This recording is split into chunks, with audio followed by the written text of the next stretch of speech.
بسم اللہ الرحمن الرحیم۔ ناظرین اکرام السلام علیکم۔ ناظرین، منکر نکیر کے بارے میں تو آپ نے سنا ہی ہوگا، لیکن آج کی اس ویڈیو میں آپ کو پتہ چلے گا کہ منکر اور نکیر دکھنے میں کیسے ہوں گے۔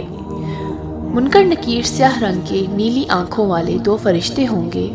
ان کی آنکھیں اتنی بڑی ہوں گی جیسے تانبے کے دیگچے، اور ان کی آنکھوں سے روشنی خارج ہو رہی ہوگی، اور وہ روشنی اتنی شدید خارج ہو رہی ہوگی جس سے آنکھیں چندھیا جائے انسان کی۔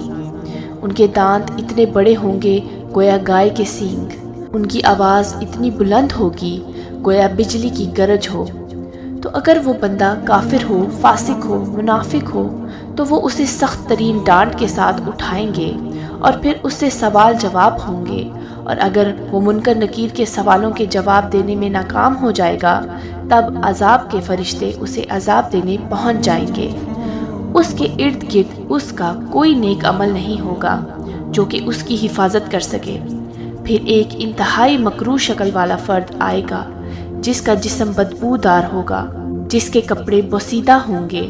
وہ فرد اس انسان کے قریب آئے گا اور انسان پوچھے گا کہ تو کون ہے؟ تو وہ فرد کہے گا کہ میں تیری بدعمالیاں ہوں جو آج مجسم شکل میں تیرے سامنے موجود ہیں۔ تب عذاب کا فرشتہ اس انسان کے دونوں کانوں کے درمیان یعنی دماغ پر لوہے کے گرز مارنا شروع کرے گا، جس کے بعد وہ بری طرح چیخنے لگے گا، اور پھر اس کے بعد قبر اس کو پکار کر کہے گی کہ میں اندھیروں کا گھر ہوں، میں وحشت کا گھر ہوں، آج تو میرے حوالے کر دیا گیا ہے، اب دیکھ میں تیرے ساتھ کیا کرتی ہوں۔ یہ کہہ کر زمین دبنا شروع ہو جائے گی۔ حدیث کے مطابق پیارے نبی صلی اللہ علیہ وآلہ وسلم نے اپنے دونوں ہاتھوں کی انگلیاں ایک دوسرے میں پیوست کر کے اشارہ کیا کہ اس طرح اس کے دائیں طرف کی پسلیاں بائیں طرف اور بائیں طرف کی پسلیاں دائیں طرف میں پیوست ہو جائیں گی۔ اس کے بعد انسان کو خارجی عذاب بھی ہوں گے۔ بتایا گیا کہ اس کے اوپر زہریلے سانپ اور بچھو مسلط کیے جائیں گے۔ ایک روایت میں اس کی تعداد 99 تک آتی ہے، اور بتایا کہ ایک ایک اژدہے کے 70 منہ ہوں گے، ہر منہ کے 7 سر ہوں گے، اور یہ اژدہے قیامت تک اسے ڈستے رہیں گے اور زخمی کرتے رہیں گے۔ ان کے زہریلے پن کا یہ عالم ہوگا کہ اگر ان میں سے کوئی اژدہا یا سانپ سمندر میں ایک دفعہ پھنکار مار دے تو پورے کا پورا سمندر زہریلا ہو جائے گا، اور اگر زمین پر پھنکار مار دے تو قیامت تک زمین پر کوئی سبزہ نہ اگے گا۔ ناظرین، ایک طرف سانپ، بچھو، اژدہے کا یہ عذاب جاری ہے، اور دوسری طرف فشار قبر کا عذاب ہے، اور تیسری طرف ایک اور فرشتہ آئے گا۔ یہ فرشتہ اندھا، گونگا اور بہرا ہوگا، یعنی رحم کی تو گنجائش ہی نہ ہوگی۔ اس کے ہاتھ میں لوہے کا ایک گرز یا ایک ہتھوڑا ہوگا۔ وہ ہتھوڑا اتنا بڑا ہوگا کہ اگر اس ہتھوڑے سے کسی بڑے سے بڑے پہاڑ پر چوٹ مار دی جائے تو وہ پہاڑ ریزہ ریزہ ہو جائے گا۔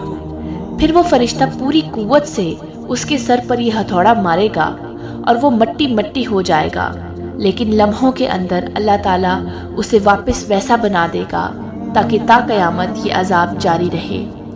اس عذاب پر وہ اتنی بھیانک چیخیں مارے گا کہ زمین و آسمان کی مخلوقات اس چیخ کو سنیں گی سوائے جنوں اور انسانوں کے۔ اور ابھی یہ سارا منظر جاری ہوگا کہ ایسے میں آسمان سے آواز آئے گی کہ بچھا دو اس کے نیچے جہنم کا بستر، یعنی آگ کا بستر بچھا دو، اور اس کے سامنے جہنم کا دروازہ کھول دو۔ تب اسے جہنم میں اس کا ٹھکانہ دکھایا جائے گا اور بتایا جائے گا کہ اس کے بعد تیرا مستقل ٹھکانہ یہ ہے۔ تو وہ سوچے گا کہ جب اس قبر میں اتنا عذاب ہے تو وہاں جہنم میں کیا عالم ہوگا۔ یہ وہ لمحہ ہوگا جب وہ پکارنا شروع کر دے گا کہ اے اللہ، قیامت کبھی قائم نہ ہو۔ اللہ اکبر۔ ناظرین، ہماری اگلی ویڈیو آپ کو نیک انسان کے قبر میں معاملات کے بارے میں بتائیں گے۔ اگر آپ کو یہ ویڈیو پسند آئی ہو تو اس ویڈیو کو لائک اور چینل کو سبسکرائب ضرور کریں۔ شکریہ۔